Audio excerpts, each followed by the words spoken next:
উহুদের যুদ্ধ চলছে। চারদিক ধুলোয় অন্ধকার হয়ে গেছে। আকাশ যেন ধোঁয়ায় ঢাকা। মুসলিম সেনারা ছত্রভঙ্গ হয়ে গেছে।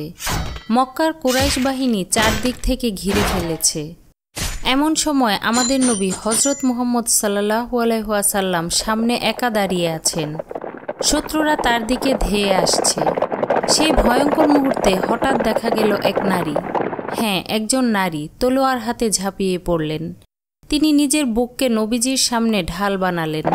তিনি আর কেউ নন, হজরত নুসাইবা বিনতে কাব রাদিয়াল্লাহু তাআলা আনহা, আনসার গোত্রের সেই সাহসী নারী, যিনি নিজের শরীরকে আঘাতে বিদীর্ণ হতে দিয়েছিলেন, কিন্তু নবীজির শরীরে একটি আঁচড়ও পড়তে দেননি। আসসালামু আলাইকুম, রিয়েল ফ্যাক্ট জোনে আপনাদেরকে স্বাগতম। আজ আমরা শুনব সেই অদম্য সাহসী নারীর গল্প, যিনি ছিলেন ইসলামের ইতিহাসে নারীদের জন্য এক অনন্য দৃষ্টান্ত।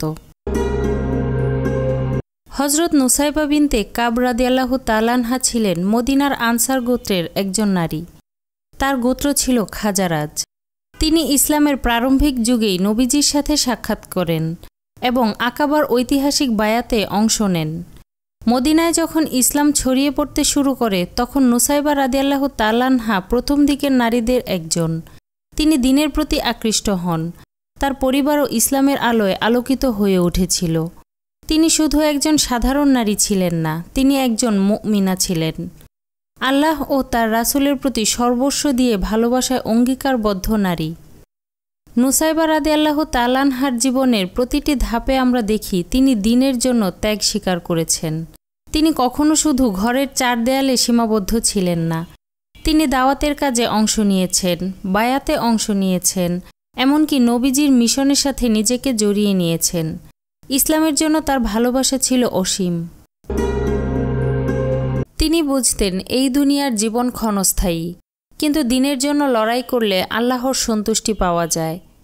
উহুদের যুদ্ধ, যা নুসাইবা রাদিয়াল্লাহু তাআলা আনহাকে ইতিহাসে অমর করে রেখেছে।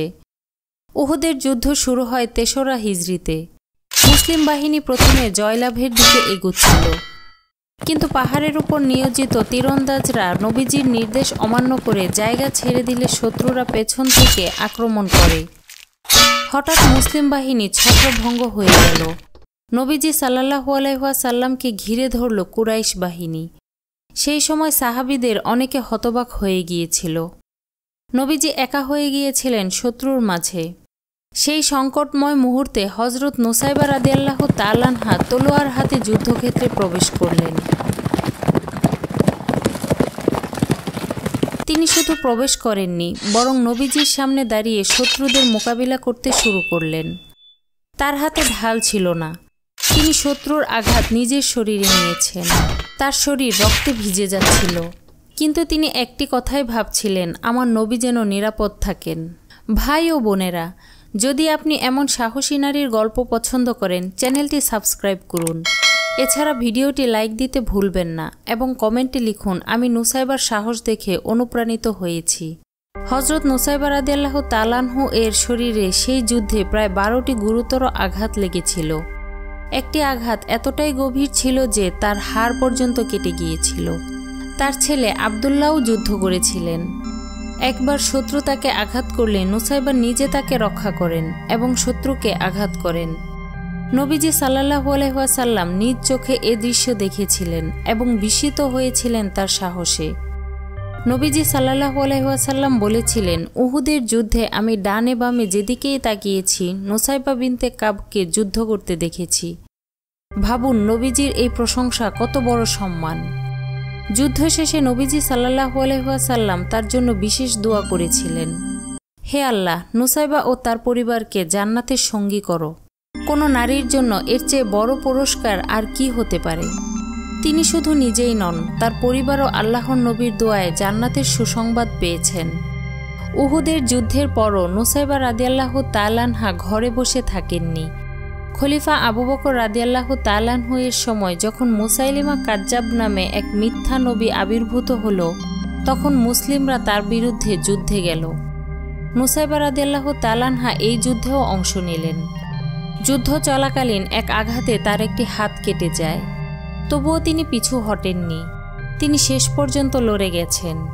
তার জীবনের শেষ পর্যন্ত তিনি ছিলেন এক যোদ্ধা, এক দিনপ্রাণ নারী। তার জীবনের শেষাংশে তিনি মুসলিম সমাজে এক সম্মানিত নারী হিসেবে পরিচিত ছিলেন। তাকে সবাই শ্রদ্ধার চোখে দেখত। তার সন্তানরাও দ্বীনের পথে কাজ করেছেন। হযরত নুসাইবা বিনতে কাব রাদিয়াল্লাহু তাআলা আনহা শুধু একজন নারী ছিলেন না, ছিলেন ইসলামের ইতিহাসে এক অনন্য দৃষ্টান্ত। তার শরীর আঘাতে ক্ষতবিক্ষত হয়েছিল, কিন্তু তার ঈমান ছিল অটল। তিনি নবীজিকে রক্ষা করেছিলেন নিজের জীবন দিয়ে। তিনি ইতিহাসে অমর হয়ে আছেন। আজকের দিনে মুসলিম নারীরা যদি তার মতো ঈমান, সাহস ও ত্যাগের শিক্ষা গ্রহণ করে, তবে তারা হবে দুনিয়া ও আখিরাতের সফল নারী। ভাই ও বোনেরা, যদি আপনার এই ভিডিওটি ভালো লাগে, চ্যানেলটি সাবস্ক্রাইব করুন, লাইক দিন এবং কমেন্টে লিখুন, আমি নুসাইবার সাহস দেখে অনুপ্রাণিত হয়েছি। আপনার এই সাপোর্ট আমাদের আরও শক্তিশালী করবে, যাতে আমরা আরও ইসলামিক অনুপ্রেরণামূলক গল্প নিয়ে আসতে পারি।